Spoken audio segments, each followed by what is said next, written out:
bung bung. ClayMcMathComedy.com. You want to see me live? Go to ClayMcMathComedy.com to buy your tickets, to buy your podcast merch, to really, support your boy when you come out to the shows. You can wear, an Easy Money sweatshirt like this. You can wear a Boardman t-shirt, Bossman t-shirt, Mona Lemon t-shirt, whatever you got to wear. Bring your kid. There's Easy Money onesies. Bring your kid out to a show.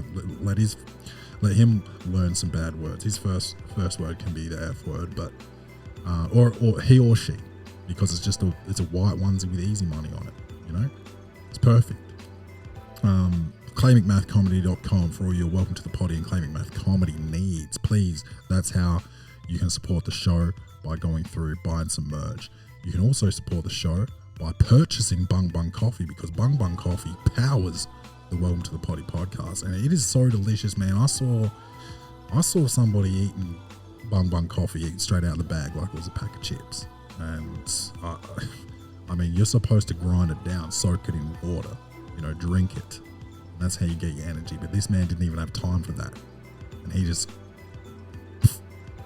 split open a bag and just started shoveling coffee beans straight into his mouth. And he was time traveling, dude. He was in a different time zone. He was literally in South America. We were actually on King William Road in Adelaide, but he was over there talking big Spanish. And that's what I like about Welcome to the Poddy and about Bung Bung Coffee, is you can talk whatever language you want. And he was talking Spanish. He was talking Portuguese, because a bit of Brazil. And he was really getting into it. No one could understand him, but he knew what he was talking about. And he was having a delicious time. And you can have a delicious time too if you go to bungbungcoffee.com. That's BUNG coffee.com, and enter promo code PODDY, that's PODDY, for 15% off all orders. Bungbungcoffee.com. Let's start the show. Welcome to the party. Best show on the internet. Ask anybody. It's Easy Money. Sit back, relax, get your headphones, everybody. Welcome to the party. Blackout in the booth. Every episode's a party. We go hard like Ricky Bobby. Tell a friend to tell a friend. This is Welcome to the Party. Welcome to the Poddy. Bung bung. It's your man Claytron, aka the Big Boss Man, aka the Clumsy Jeweler, because I'm always dropping gems, aka the Milkman, because I always deliver, aka the PhD of podcasting, the Magnum PI of podcasting, the Ted Lasso of podcasting, because I keep it so positive. Boardman back in the booth once again. We're on a little streak here. Yeah, got a couple of weeks in a row. Yeah, so doing all right. How's things? Good, man. Good. Yeah. Feel Good. like seeing you a bit more regularly these days. Yeah. But NBA's all over now. So yes, shout out to Denver. Shout out to Jokic. Yeah, shout out to Murray. Real good work, honestly. They went to work. They did what they had to do, and came home with all the marbles. And I mean, anybody with a basketball brain knew that they were going to win that series in less than 7 games. You picked five games. I picked 6. did wish I went a bit harder on it on the bet, but that's okay. Yeah, We'll take it. You put money on a 4-1? Yeah. Oh, nice one. We need a pause already. Feeling tired? That. Perk up and level up with Bung Bung Coffee's delicious modern dark roast, your favourite brewer's favourite brew. bungbungcoffee.com. And we're back. So Denver wins. Is this a new trend happening in the NBA? This I don't care mentality? I don't know. I feel like these two dudes that I think you're about to talk about have kind of always been like that. Maybe Jimmy not so much though. I feel like his might be a bit of a trend, but Jokic, he's never really... He's really pouring it on though now. It's a lot now. Like now I don't know where my finals MVP trophy is. Like get your shit together, dude. Like what are you talking about? Having a temper tantrum when you get told that the parade's on Thursday, so I just want to go home. It's 3 days, Cunno. Yeah, 4 it's, days. it's a bit like, much. Yeah, It's a bit you're much. gonna be okay. You're going home for 6 months or whatever it is, 4 months. Yeah. But yeah, I thought Jimmy's comments were pretty wild, saying he wouldn't even rock up to his induction into the Hall of Fame. Yeah, you're lucky to go to the Hall of Fame, my Yeah. guy. All right, so it's the Hall of Fame stuff is difficult because there's some guys in there whose accolades are nowhere near what half the leagues are right now. So like, it's pretty. I don't know how they get chose now. Yeah. Like, I love T-Mac. Yeah, Like, before Kobe, he was my favourite player Mm-hmm. growing up. But, yeah, he's kind of set the bar pretty low, I think, for Hall of Fame inductees. yeah. Or who was someone popped up as a comparison to Reggie Miller, and I can't remember who it was, but it was just their numbers. I think it was Jimmy Butler. Yeah, okay. And you think of Reggie Miller as a legend, and Jimmy Butler is the same, like in terms of like numbers, he's got the same sort of numbers, and Reggie Miller is one of the best shooters of all time. So like, is Jimmy Butler in because his numbers are the same, just because the league's different? Yeah, I don't know. It's a tough one. Like, I think he'll get in. I think the precedent's been set for what you need to do, or even like what not. Sorry, what am I saying here? I don't know, but It's just a low bar, man. Yeah, like you don't really have to do anything. Yeah. You don't have to win. What you got to be an all-star a few times? Like it's Well, yeah. Back to T-Mac. Like, what did he do? He got 1 or 2 scoring titles and yeah, a few all-star appearances. Yeah. Probably a few all-NBA selections. But that's it. Like, not even a conference title. Did he even get a division title?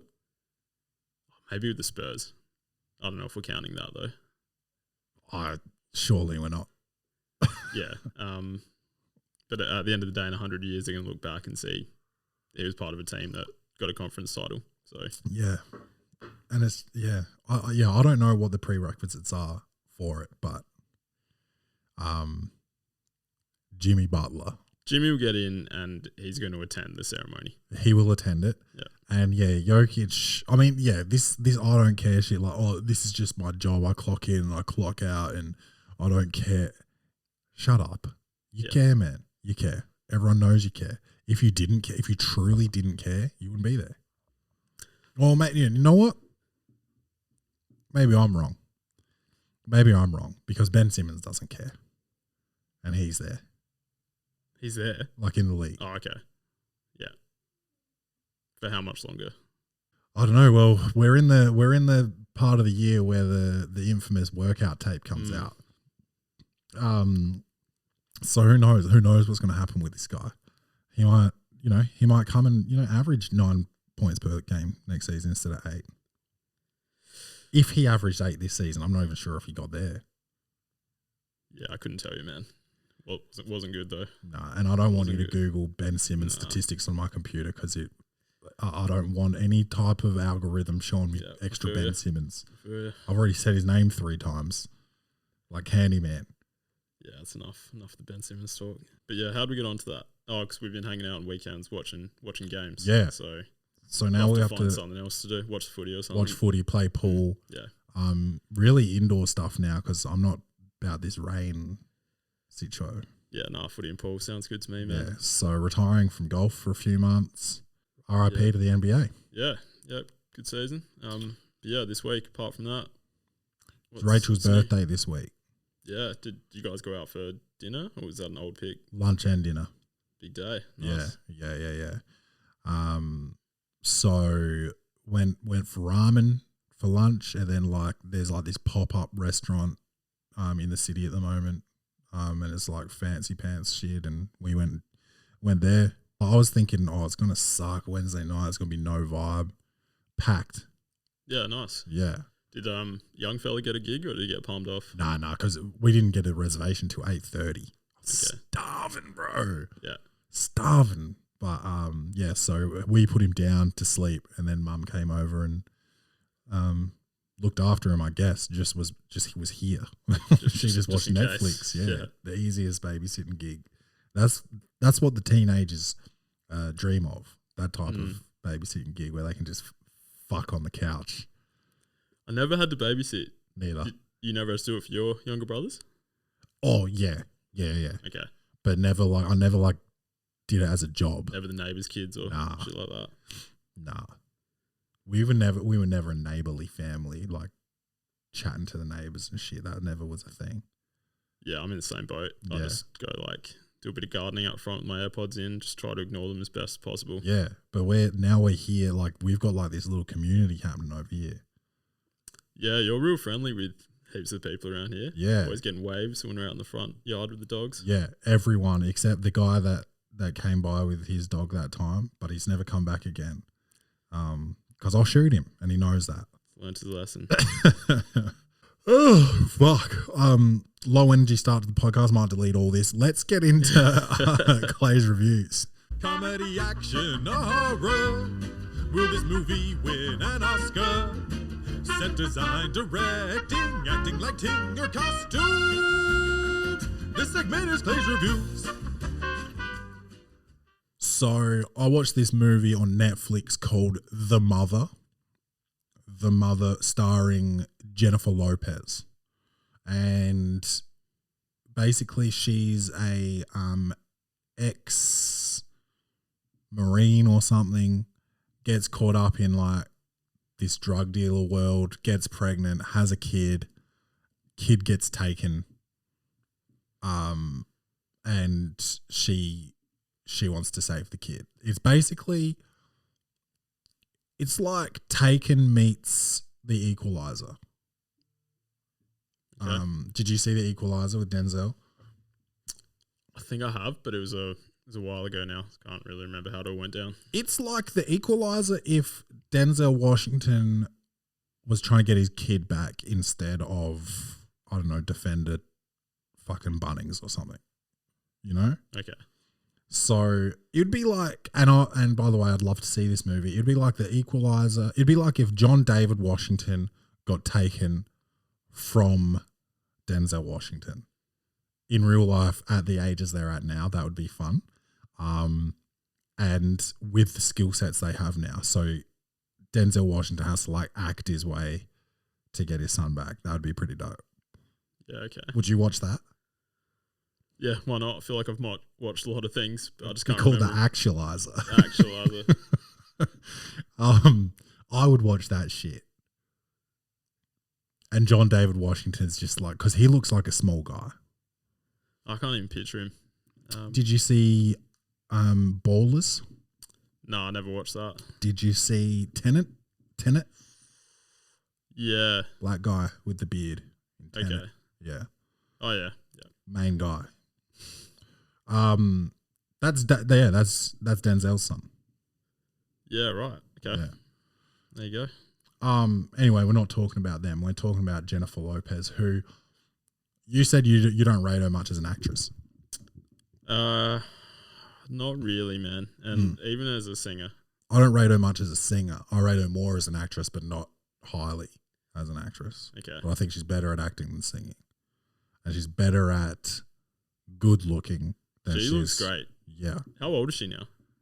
She's got to be late 50s. Yeah, wow. Yeah, she looks unbelievable. Good stuff, J-Lo.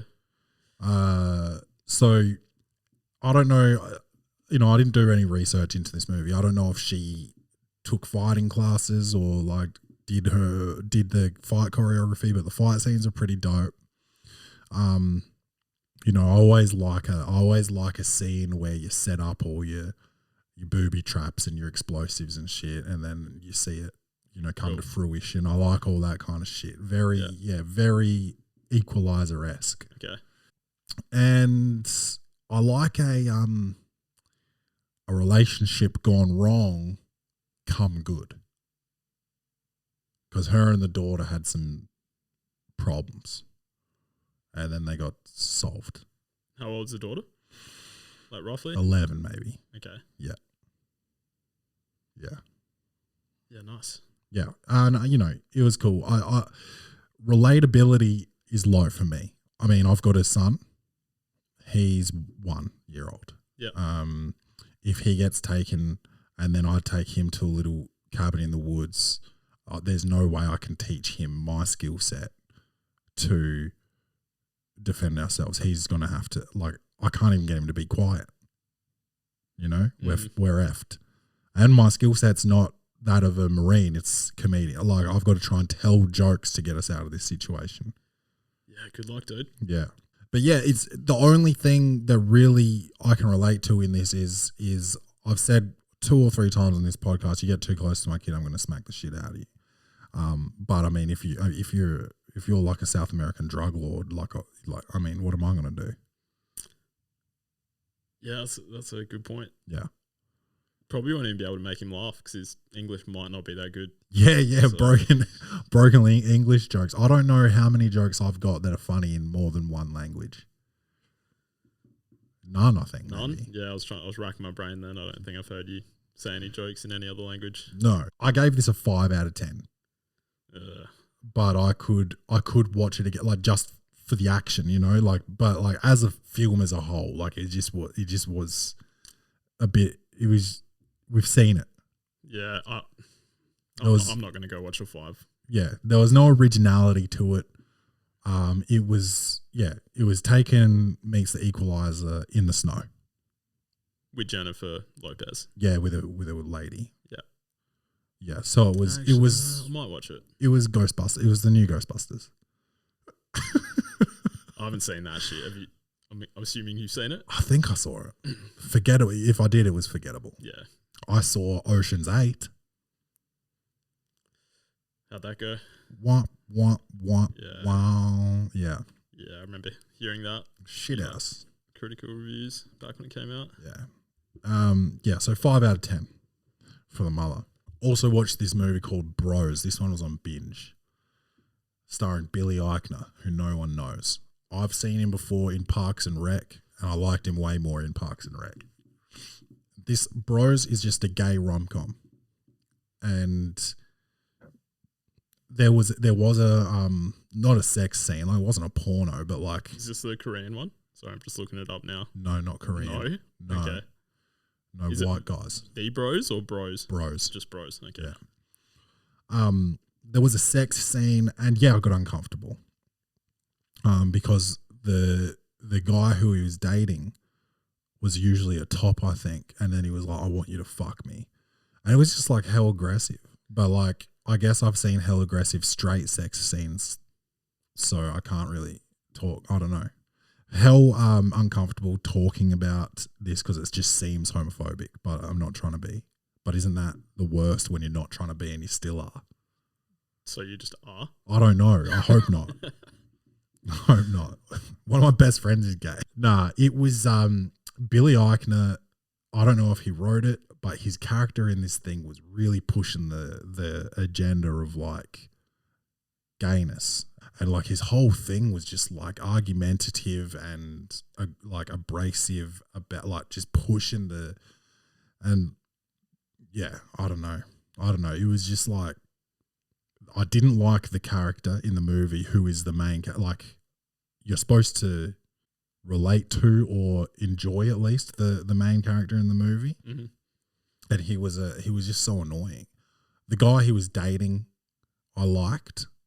Do you think it was like that by design? Maybe. Were you not meant to like the main character? Well, yeah, there was bits of it that were like for sure he's out of line or he's over the top here and Okay.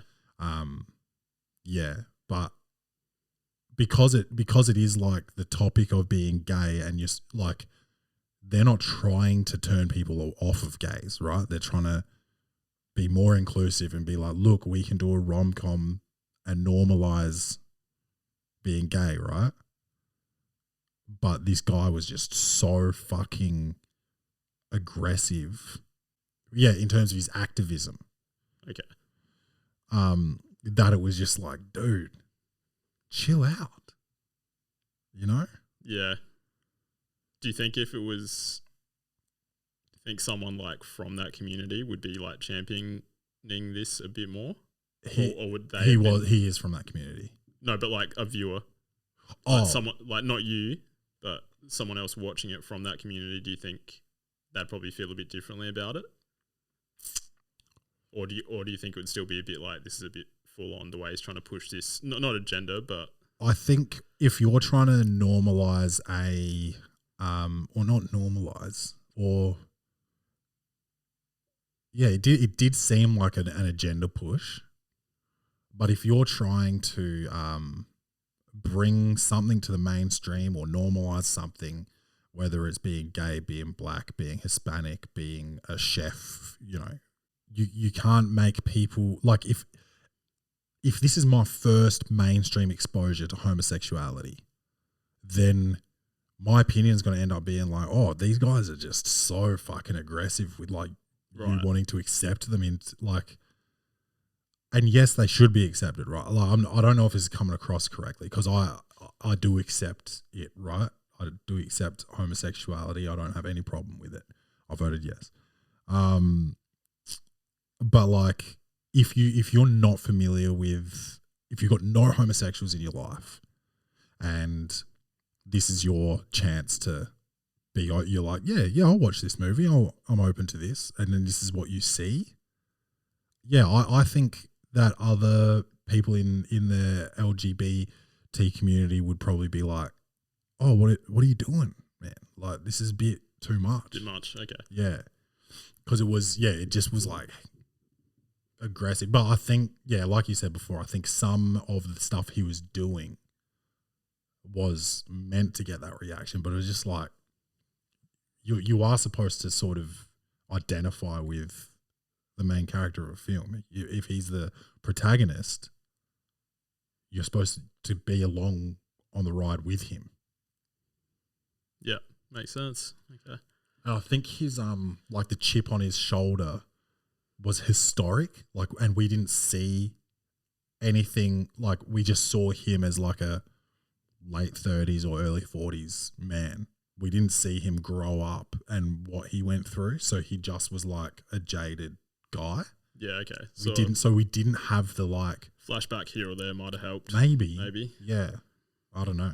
But I am trying to think of like the black equivalent to this movie. There's just been so many, and so many of them are annoying, like the black movies too, I think, where they're just like, the whole I'm black and I'm proud, but it's just like there's no substance to it. It's just like fucking crackers. It's like, what? We haven't seen anybody do anything bad to you. Yeah. We're like just supposed to hate white people from the start of the movie. Like that's what this kind of was like. Right. Like fuck straight people. It's like, whoa, what'd they do? Yeah, okay. And like, yes, we know, but like off the bat, it's just like hectic. Okay. Yeah. Because like everyone knows about slavery, right? So Yeah. do we need to make a movie where we hate slave owners? Like, I get it. Yeah, I know what you're saying. And it becomes like uncomfortable for some people watching things like that. Yeah, and it's just like I think it's probably easier to watch like the gay one because the slavery thing has been done so much and it's so much older as well. So it's like 12 Years a Slave came out in, I don't know, 2012 or something. And it's like, oh, another one? Like before I saw it, and yeah, it was beautiful. It made me cry. But before I saw it, I was like, another one of these motherfuckers? Mm-hmm. Yeah, and I think just the historic aspect of it is just so like far removed, and you probably don't know anyone that actually, or you definitely don't know anyone that actually went through that. Yeah. I guess. Yeah. The most I know is like my dad's mum took her three boys, my dad and his brothers, down to, I'm going to say Alabama, could be wrong, Mississippi. I think it was Mississippi. Okay. And took them to cotton fields just to like show them the how big they were and that kind of shit. And like, this is where people were made to do this shit, and that'd be pretty confronting. And my dad was for sure a racist, bro.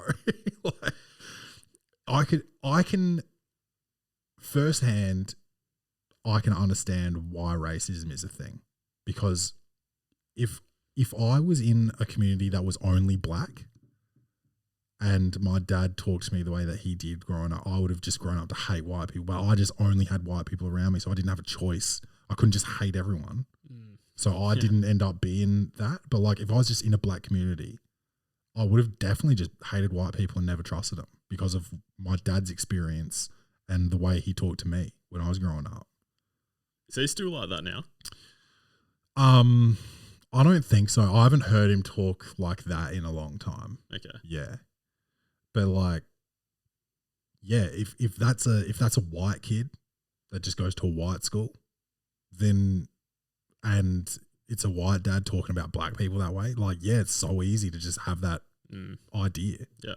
Yeah. I guess that's probably, in this day and age, still super easy to happen for gay people. Like, for straight people, just because parents are still old school. Yeah. It's probably so easy for a parent just to say something to a kid and a kid just to be like, yeah, they're gross, or like whatever it is. So yeah, like this kind of movie needs to exist and probably more of them, but there has to be some tact, I think. Okay. And it was a rom-com and it just wasn't that funny. That's an issue. Yeah. There was one line, and I said to Rach, like, there was so much dialogue, so much fucking just carrying on. And then there was like a one-liner that came out, and I was like, why was that the funniest thing in this whole movie? And I was like 40 minutes in, and I was like, all this fucking cunt has done is talk, and then he says one word, and I like laughed out loud, you know? Yeah, okay. Like, give me some more of that. Yeah. So like really not a comedy though. More of like a romantic drama? Or not serious enough to be a drama? Not serious enough to be a drama, but just like the jokes weren't, I mean, for me, just weren't landing. Okay. You know, and some people, you know, it might be the funniest movie some people have seen. Not many people. But yeah. Another 5. Okay. Another one I probably won't be watching. Oh, I definitely, like, I would recommend Mother 10 times out of 10 over Bros. Okay. Yeah. The Right Kind of Wrong. This is on Netflix. And it's a rom-com. This is, you know, it's really heartbreaking, the type of movies I get made to watch. But this guy basically breaks up with his girlfriend. Well, his girlfriend breaks up with him, breaks his heart, and then he meets this other chick. Well, sees her getting married, and he's like, love her. Goes to her wedding, crashes it, hits on her at her wedding, and then just basically follows her around, just trying to make her fall in love with him. Post-wedding, she goes through with the wedding, and he keeps at it, which in the real world is harassment and stalking. Yeah, probably going to catch some hands. Yeah, it was obscene. It wasn't funny, and again, it had jokes, not funny jokes. And yeah, dude, I don't even want to spend time on this one. There's nothing relatable to it at all. There was this weird thing. He was a dishwasher, and he had like this magic skill of like someone could like throw a dish at him and he'd just like fucking catch it like this. Dude, I fucking hate this movie and I've never seen it. This sounds so shit. Dude, and it just never got explained. And I don't know why it was part of the movie. Dude, it was 3.5. Oh, yeah. That's trash. Yeah. That sounded so shit. Yeah. 2.5. 2.5. Sorry. I must have been on something when I fucking put a 3 there, or maybe it was a typo. 2.5. Untold.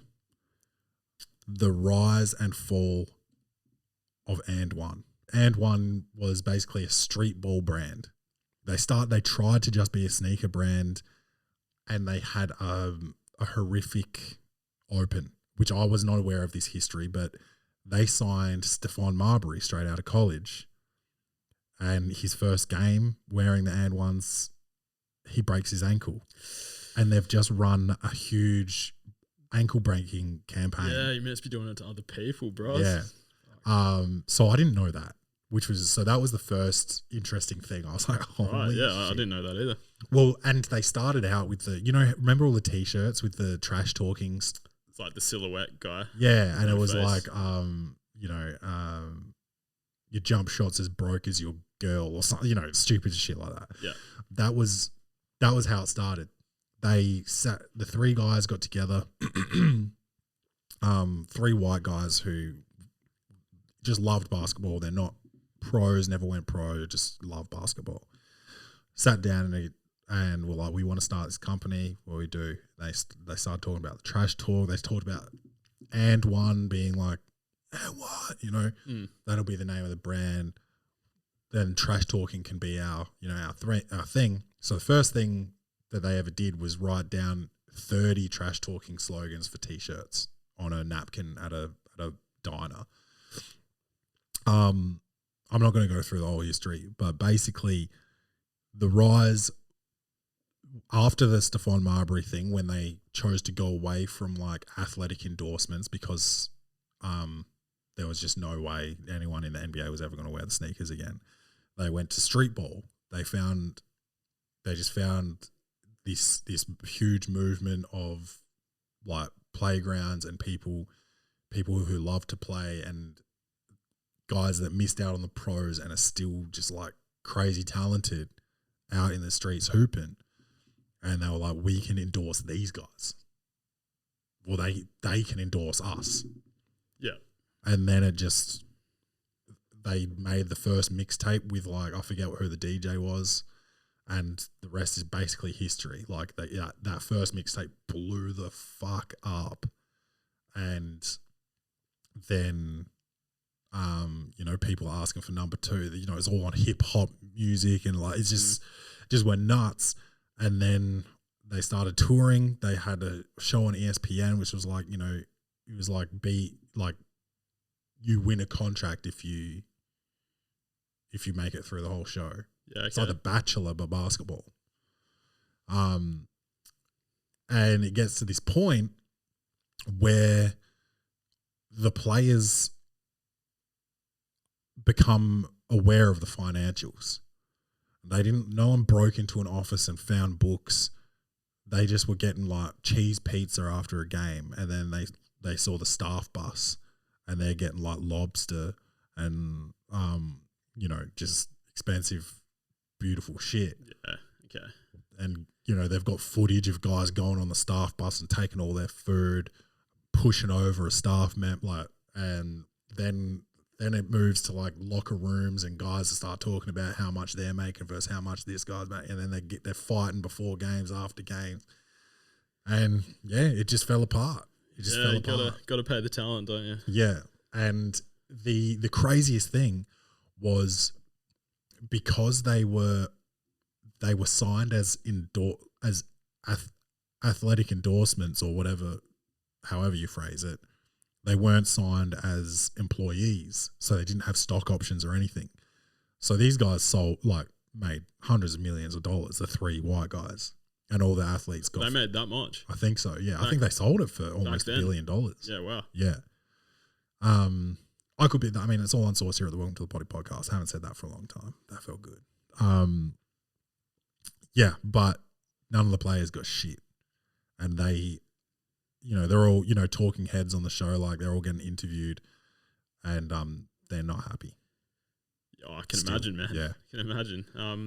Interesting because N1's made a little bit of a resurgence lately. Seen it pop up on a few. Really? Because apparently... few sites, the shoes are back. Okay, because apparently they've been sold several times since then. But yeah, still a thing. Yeah, only real recently. So Yeah. I wonder whether that kind of coincides with this doco coming out.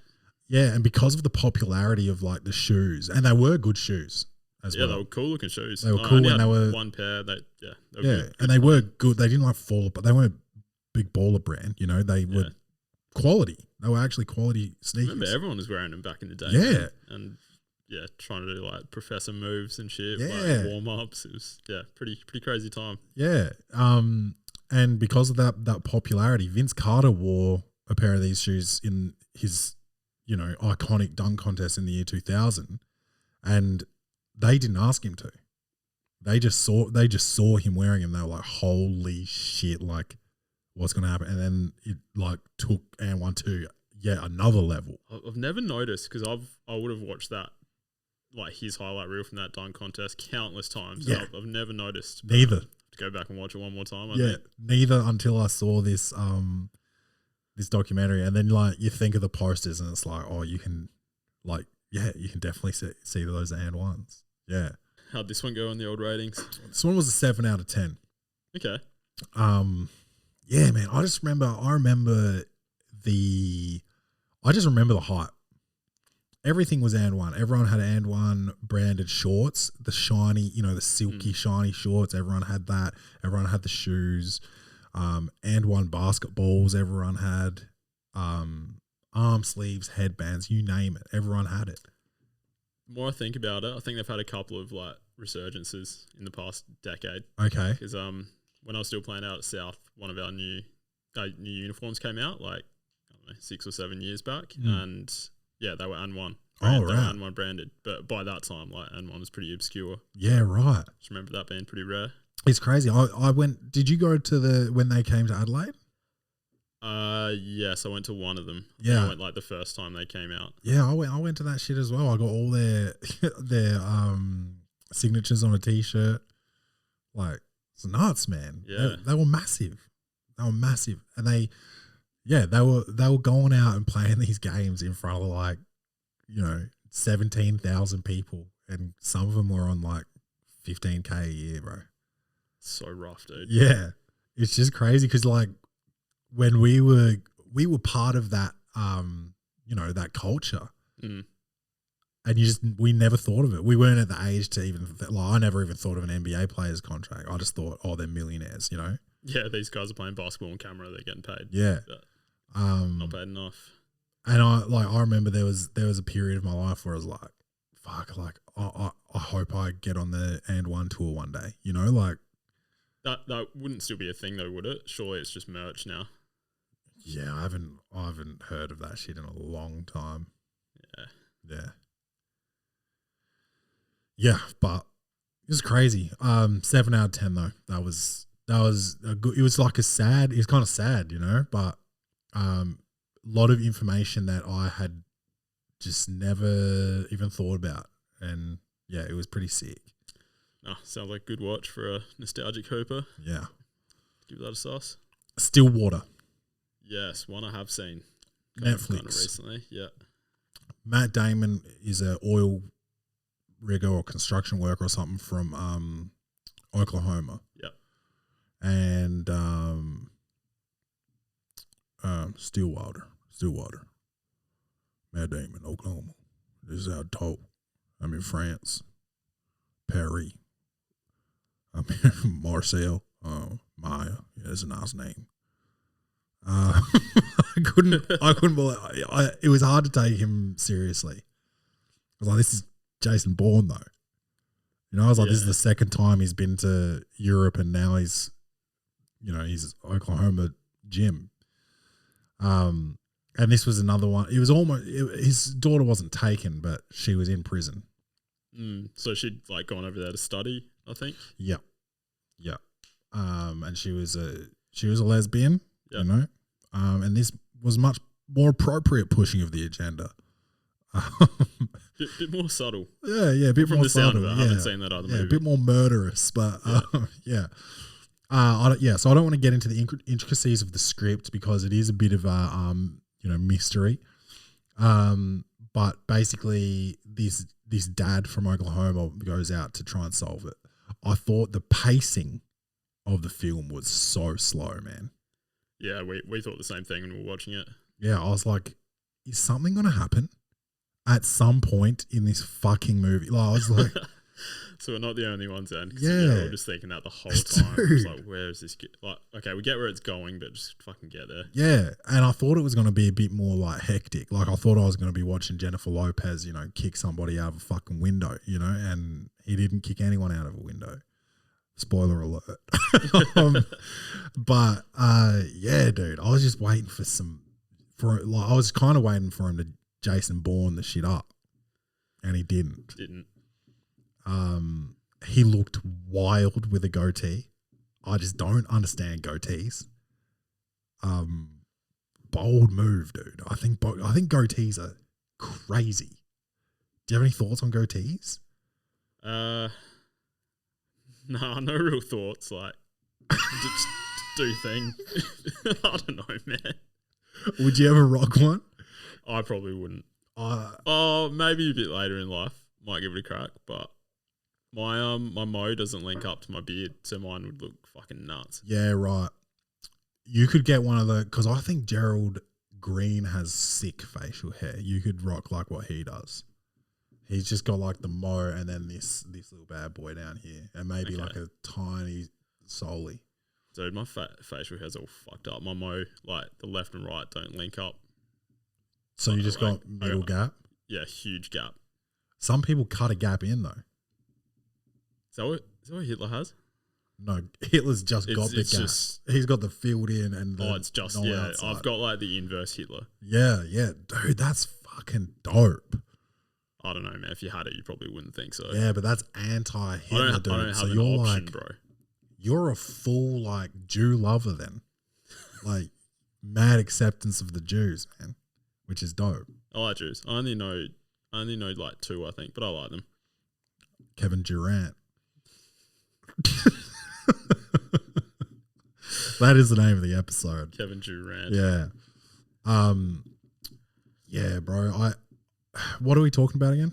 Stillwater. Oh yeah, goatees are crazy, bro. I can't remember the last goatee I saw, but I remember it triggering that thought in me. And now whenever I see a goatee, I'm like, dude, like that's just so bold, man, to rock that. I reckon I've rocked it, but like not long, like just short. And I reckon it was only for like a couple of weeks in college. And then I was like, who am I? Sorted out. Like, I think I've done it a couple of times when I've shaved. When I've just completely shaved my beard off, I just leave a goatee, then like walk into the kitchen and have a laugh with Hannah and then just go get rid of that shit. Yeah. I've never like gone out in public with one. I think it's nuts that like, because people choose a look, and they stick with it for like, they're like some guys are mustache guys, like Shao. Yeah, past few times I've seen him, he's been rocking a mo. Yeah, and I think that's genetic. His dad rocks a mo. It's genetic to want just a leave mo. the mo, to shave everything except the mo. Yeah, like it's just like muscle memory passed down generation to generation. It's just like instead of like intergenerational trauma, it's just like intergenerational mustache.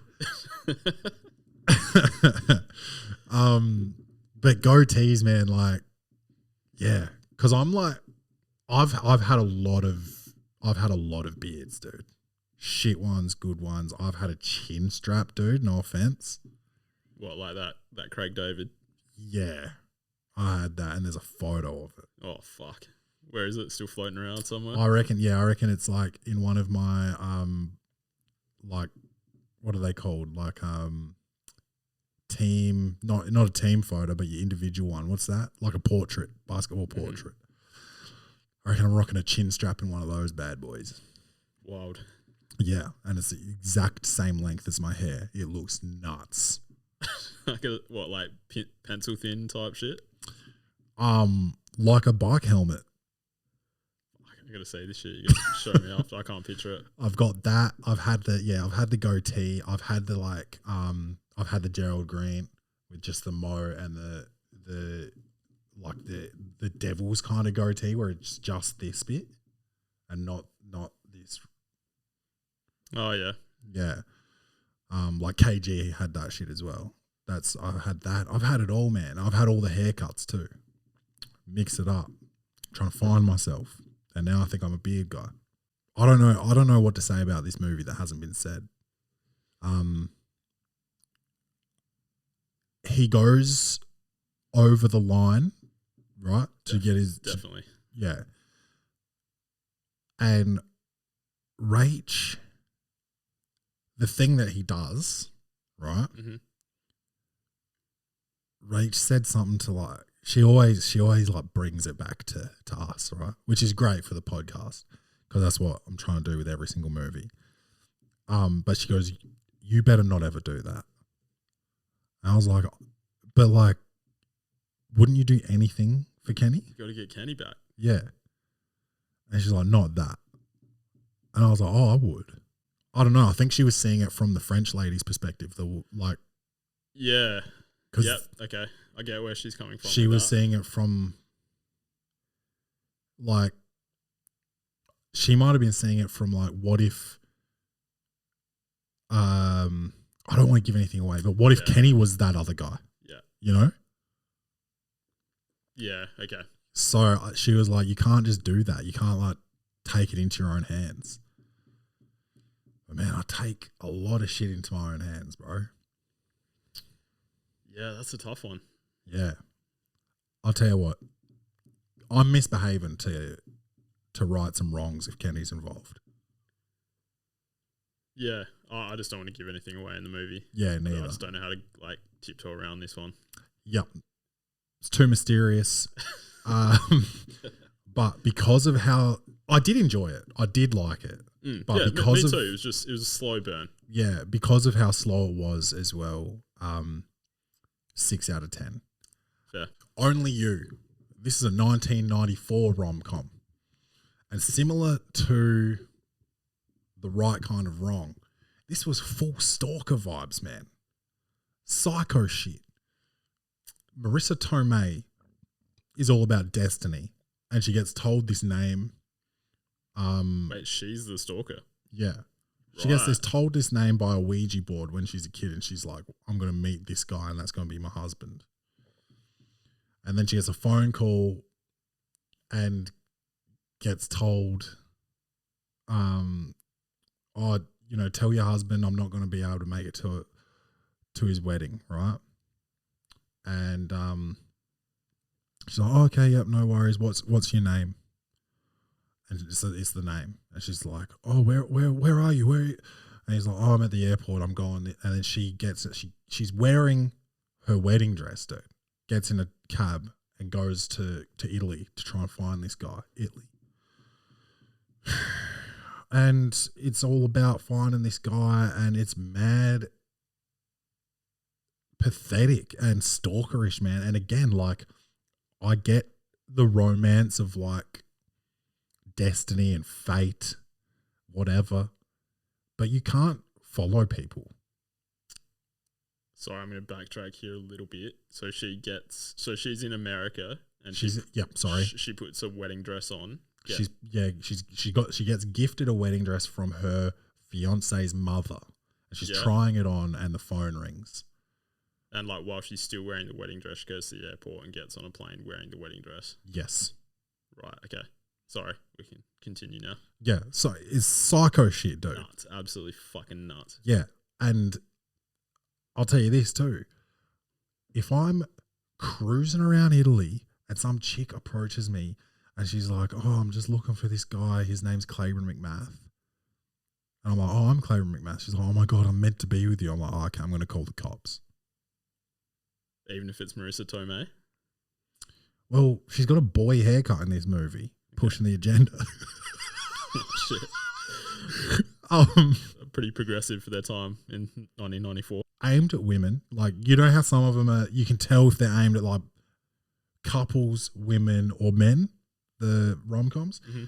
Mostly at women. But this one, easily at women. And I'm sitting there with Rach like, look at this psycho bitch, you know what I'm saying? And Rachel's like, oh, this is so sweet. I was like, wow. It's so crazy that like the difference. Yeah. And maybe it's just me. Maybe I've watched too many of these bullshit rom-coms in the last 6 years. Yeah, you can stop watching so many rom-coms, man. Bro, I've seen every one of them. Because every time I put on a movie, I'm like ready to put on a movie. I'm like, I want to watch a thriller or something. Yeah. And Rachel's like, oh, I just want to watch something sweet. And then I go to the fucking to romance or comedy or rom com, and I just scroll it because I'm like, seen it, kill myself. You're a good boyfriend, man, because I just refuse to watch that shit. You know what? I'm gonna. She's like, oh, I hate war, or I hate guns, or I hate violence, or that's too scary. It's like thrillers are not scary. I hate that one. I hate that's too scary. I hate that somehow for chicks, it's always chicks. Chicks think that thriller means horror. No, that's not so. Different. Yeah. Thrillers are great. It's a mystique about it. It's what's happening? Oh, this guy did it. No, she did it. Yeah, that's a thriller. It's psychological, and I think that might be scary for chicks because they can't think. No. But yeah, this was. I mean, I've been to Italy, and that the funnest part about this movie was when there was bits and. There's places I've been. I was like, I've been there. Colosseum. Oh, look, Trevi Fountain. Been there. That was the funnest part. Okay.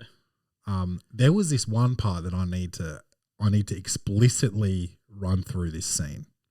Okay.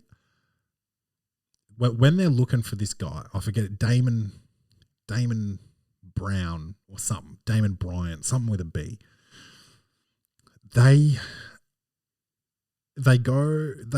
I forget. I was tuning the fuck out. But they go to this hotel. Somehow they find out where he's staying. The guy's like, nah, they checked out. He checked out. Somehow they find out that he's gone to this store. They talk to this chick. She's like, oh, yeah, I'm meeting him for dinner tonight. And they're like, oh, what restaurant? Bang. They go to the restaurant. Because this chick's, sorry, I keep saying this chick's friend flew over with her. Okay. So they're sitting down there at the restaurant like, where is he? And go ask the guy if, Damon's here. She goes, ask the guy, like, yes, and he's sitting over there, And she comes back, she's like, yeah, it's that guy in the blue sports coat through, this door. And she's like, I'm gonna go meet him. And she goes this way, and she goes through the other door. And when she gets around, he's not there anymore. It's like, if you could see him from your seat, why wouldn't you take that beeline? Yeah, that's frustrating. Well, because it would have been roll credits at the end. Okay. Well, it wouldn't have been because she does probably in the next scene meet the guy. And then it's all because there has to be a point in the movie where there's a conflict and everything's looking like it's going the right way. Conflict, it all falls apart. And then at the end of the movie, it comes good. Mm-hmm. And so they meet, and shit starts looking sweet. Conflict. Right. But they could have met in this scene instead of the next scene because they needed to do a scene where she runs through Italy to chase him. But she could have just walked straight. It made me so mad she didn't just fucking go to that door, man. It made me so mad. I'll never stop thinking about it. we get you off these rom-coms, dude. Yeah. But that was a 6.5. Okay. Young Robert Downey Jr. as well with Marisa Tomei, and he's still pretty good looking at his age now, but he was a heartthrob. This must have been just before. I don't know how old he was when he went through the drug shit because his comeback was Iron Man. Yeah. So I don't know I don't know when he got the blacklist, but yeah, he looks real young in this. Yeah, gorgeous. And what's his name? He's in Zoolander too. Fuck. Oh, who is it? I'm just looking up the cast now. I'm going to be so mad when you say it. Billy Zane. Billy Zane. Now, is he an actor or is he a musician? Pretty sure he's an actor. He's in Phantom. Remember that? The purple guy? Yeah. Do you remember watching that movie? I think it came out in like the 90s. I would have seen it, but I don't remember it. Okay. Is he the Phantom? I'm pretty sure he's the Phantom. Right. Oh, is he? Now So he didn't sing It's a Nice Day for a White Wedding? That's Billy Idol. No, he plays the Phantom. And is he wearing a skin tight morph, like a morph suit? Like purple spandex shit. Yeah. grow up. Oh well, that's exactly what Spider-Man wears. Yeah, his is just red and blue. Yeah, but it's like swagged out too. The Phantom, like he's wearing like a black belt. Oh yeah, his is like a proper Halloween Yeah, fucking it's get together. whack, dude. Like, oh man. Anyway, I deleted the advice soundbite. I didn't like it anymore, so I don't have anything for us. But we're gonna just read one to sign off here. This one's coming from a woman again, dude. The chicks love to write in. The girls, the ladies, the women love to write in. And this one says, 15 years old, I wet the bed. Joanna starts off by saying, I'm a 15-year-old girl, which is nuts because this is not aimed for 15-year-old chicks. I just don't believe that you enjoy this show. But I digress. I'm a 15-year-old girl. I was R-worded at the age of 14 and not retarded. Oh, okay. Yeah. Yep. I have horrible PTSD of it and I get really bad night terrors / nightmares and it causes me to piss the bed. If anyone's curious, I'm in therapy. I've been made fun of for this.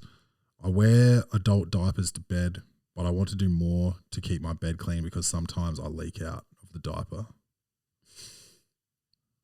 And that's it. She doesn't go on to say anything else. I was a big bedwetter, huge bedwetter. I don't know why. When I went to therapy, it was not to fucking address my bedwetting. And whenever I'm going through shit, like proper shit, I revert back to it at this age still. To bedwetting? Yeah. Yeah, right. But only like when I'm drunk. Yeah, okay. That's a bit different though. Yeah, but it's like, it's a pattern, right? So like, if Rach and I have a big fight and it hasn't like completely resolved and I get drunk, I'll wet the bed. I'll just wet it. Interesting. Yeah. When Kimberly broke up with me, I was wetting the bed like every week for 3 months. I was also getting so blackout drunk and doing cocaine every weekend. Yeah, okay. But like, yeah, I don't know. So it's only when you drink though. As an adult, As an it's only adult, when yeah, I drink. Yeah. And I have to be going through it too. Like, Okay. like if you and me went and got fucking minded right now, I wouldn't wear the bed tonight. Yeah. I've got to be like going through some shit. But yeah, I don't know what the initial thing was. It might have been like my parents' divorce or something. Who knows? But I would wet the bed all the time. I remember always waking mum up like, oh, I've wet the bed. I remember doing it from the time that I used to, like, I remember my earliest memories of it, I was saying mummy. So I was like young. Like, mummy, I've wet the bed, you know? Mm. And then I'd have to go sleep with her and she'd clean it up in the morning or whatever. Or then, mate, she probably did it right then so I didn't fuck the mattress up. Yeah. Nightmare, dude. But, yeah, I was doing that till I was in high school, I reckon. I think as an adult / teenager, probably done it like twice, but it's when I've been drinking pretty heavily. Yeah. Yeah. It's crazy because every guy has for sure like pissed in a place they weren't supposed to when they were lit. It's just like for some reason guys do that. I believe chicks do it and they have too much shame to say it. I've been in a bed with a chick that's pissed the bed when we were both in there. I think you're right. I think it is a shame thing with them. Yeah. Whereas like I was talking to one of my other mates a week ago and he was saying how he got pissed a few weeks back and pissed the bed. Yeah. Yeah, guys just like... It's pretty common. Yeah, I reckon everyone's done it, but guys just admit it more. Yeah. And maybe that's sexist, but, you know, we got to push the agenda. No, so... Whoa, shit, what was the question? Was it even a question or was she just telling us that she wets the bed? She wants to do more. So she's in therapy and she wears diapers and she wants to do more. Depending on what time you go to bed, I'd just stop drinking earlier. So if you sleep with water next to your bed or whatever, don't do that. Like unless dry mouth is more of an issue to you than wet bed, you know, like you got to pick one. Yeah. She didn't say whether she goes to the toilet before bed, does she? She didn't say. She didn't give that much info. She just that a crack. She's just saying PTSD does it, and obviously, I mean, I must have some level of PTSD about something that makes me revert back to it, and you know, obviously yours is like the fucking worst thing, and mine is, you know, my parents don't like each other anymore. Possibly, I'm guessing. But like. I just say, you know, if you go to bed at 10 and at the moment your last drink's at 8, make your last drink 7:30, see what happens. Then make it 7, you know, because it's not about the PTSD makes me wet the bed. Like if your bladder is empty, you can't. Yeah, that's it. Yeah. So like. Control the things you can control. Yeah, I can't tell you how to deal with the nightmares and shit. You're already in therapy. There are medications for that shit. All those psych medications have horrific side effects. I don't like them, but you know, if it's affecting you that badly, there you know, there's medication options. But you're gonna put on weight, and you're gonna you know, other shit's gonna happen. You know, but you could lose your hair. Some people lose their hair. Some people become incontinent. Imagine that. I don't want to. That's a side effect of the medication. Oh, fuck. Imagine that. I want to stop having nightmares, so I'll stop wetting the bed, and then you take the medication, your nightmares stop, and then you're just doing it twice as much. You just piss. That's not funny, but it is though. Shout out to you, Joanna. You're only 15. You got plenty of time to move through this shit. Shoot us an email when you're 30. You know what it is. Welcome to the Poddy Podcast. We're everywhere that we're supposed to be. Please tell a friend to tell a friend. And I will say this. Someone in the Adelaide comedy community passed. Yeah. So that was a bit of a shock, even though like he's not my boy or whatever. But there was a time that I was speaking to him out the front of Rhino Room, and I was really feeling like shit about other stuff, but like also comedy. And he lifted me up, and he made me feel really like, you know, just keep going. Keep going with your personal stuff. Keep going with comedy. It's all going to come good, you know? And I feel like, you know, I haven't been going out to comedy like every night or anything, so I haven't seen him a lot recently either, but maybe I had a opportunity to lift him up and didn't, which sucks. So everybody, make sure you're checking in on everybody. Love yourselves. I love you. And as always, bang bang.